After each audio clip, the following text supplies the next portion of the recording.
जय श्री कृष्ण। भगवान श्री कृष्ण की कृपा हमारे सभी मित्रों पर बनी रहे, यही हमारी मंगल कामना है। तो आइए आइए आज एक रोचक कथा सुनाते हैं, कृष्ण नाम जप की महिमा।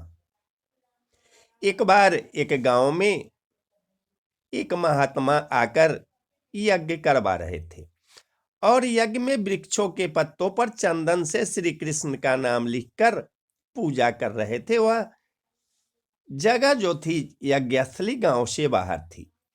वहां एक आदमी अपनी बकरियों को रोज घास चराने जाता था और साधु हवन यज्ञ करके वहां से जा चुके थे, लेकिन वह पत्ते वही पड़े रह गए। तभी घास चरती बकरियों में से एक बकरी ने वो कृष्ण नाम रूपी पत्तों को खा लिया। जब आदमी सभी बकरियों को घर लेकर गया तो सभी बकरियां अपने बारे में जाकर में करने लगी, लेकिन वह बकरी जिसने कृष्ण नाम को अपने अंदर ले लिया था वह में की जगह कृष्ण कृष्ण करने लगी, क्योंकि उसके अंदर कृष्ण वास करने लगे थे। उसका मैं यानी अहम तो अपने आप ही दूर हो चुका था। जब सब बकरियां उसको कृष्ण कृष्ण कहते सुनती तो वह कहती, ये क्या कह रही हो? अपनी भाषा छोड़कर यह क्या बोले जा रही हो? मैं बोल। तो वह कहती, कृष्ण नाम रूपी पत्ता मेरे अंदर चला गया है, मेरा तो मैं भी चला गया। सभी बकरियां उसको अपनी भाषा में बहुत कुछ समझाती, परंतु वह टस से मस ना हुई और कृष्ण कृष्ण रटती रही। सभी बकरियों ने यह निर्णय किया कि इसको अपनी टोली से बाहर ही कर देते हैं। वह सब उसको सींग और धक्के मारकर बारे से बाहर निकाल दी। सुबह जब मालिक आया तो उसको बारे से बाहर देखता है तो उसको पकड़कर फिर अंदर कर देता है, परंतु बकरियां उसको फिर सींग मारकर बाहर कर देती है। मालिक को कुछ समझ नहीं आता कि यह सब इसकी दुश्मनी क्यों हो गई। मालिक सोचता है कि जरूर इसको कोई बीमारी होगी जो सब बकरियां इसको अपने पास भी आने नहीं दे रही है। तो वह सोचता है कि यह ना हो कि एक बकरी के कारण सभी बीमार हो जाए। वह रात को उस बकरी को जंगल में छोड़ देता है। सुबह जब जंगल में अकेली खड़ी बकरी को एक व्यक्ति जो कि चोर होता है देखता है तो वह उस बकरी को लेकर जल्दी से भाग जाता है और दूर गांव जाकर उसे किसी एक किसान के हाथ बेच देता है।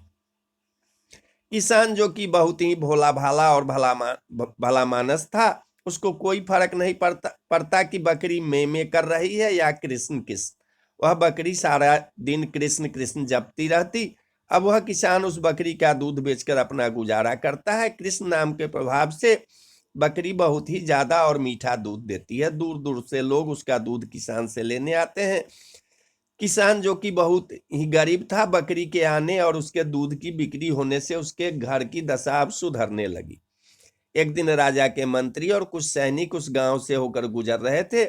उसको बहुत भूख लगी थी, तभी उन्हें किसान का घर दिखाई दिया। किसान ने उनको बकरी का दूध पिलाया। इतना मीठा और अच्छा दूध पीकर मंत्री और सैनिक बहुत खुश हुए। उन्होंने किसान को कहा कि हमने इससे पहले ऐसा दूध कभी नहीं पिया। किसान ने कहा, यह तो बकरी का दूध है जो सारा दिन कृष्ण कृष्ण करती रहती है। मंत्री उस बकरी को देखकर और कृष्ण नाम जपते देखकर हैरान हो गया। वो किसान का धन्यवाद करके वापस नगर में राजमहल चले गए। तभी उन दिनों राजमाता जो कि काफी बीमार थी, बहुत उपचार के बाद भी वह ठीक ना हुई।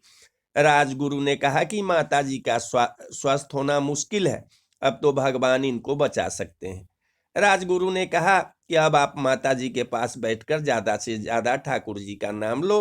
राजा जो कि काफी व्यस्त रहता था, वह सारा दिन राजपाट संभाले या माताजी के पास बैठे। नगर में किसी के पास भी इतना समय नहीं कि राजमाता के पास बैठकर भगवान का नाम ले सके। तभी मंत्री को वह बकरी याद आई जो कि हमेशा कृष्ण कृष्ण का जाप करती थी। मंत्री ने राजा को इसके बारे में बताया। पहले तो राजा को विश्वास न हुआ, परंतु मंत्री जब राजा को अपने साथ उस किसान के घर ले गया तो राजा ने बकरी को कृष्ण नाम का जाप करते सुना तो वह हैरान हो गया।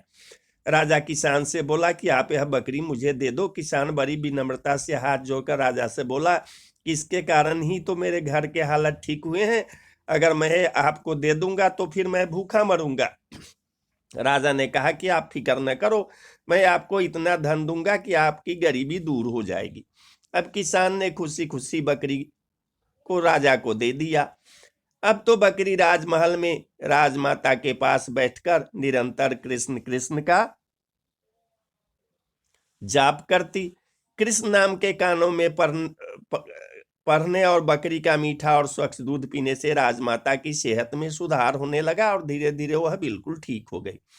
अब तो बकरी राजमहल में राजा के पास ही रहने लगी। तभी उसकी संगत से पूरा राजमहल कृष्ण कृष्ण जाप करने लगा। अब पूरे राजमहल और पूरे नगर में कृष्ण रूपी माहौल हो गया। एक बकरी जो कि एक पशु है, कृष्ण नाम के प्रभाव से सीधे राजमहल में पहुंच गई और उसकी मैं यानी अहम खत्म हो गई।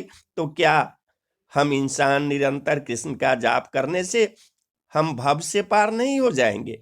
हमें अपने आराध्य देव की शरण में जाना चाहिए। तो बोलिए जय श्री कृष्ण, जय श्री कृष्ण।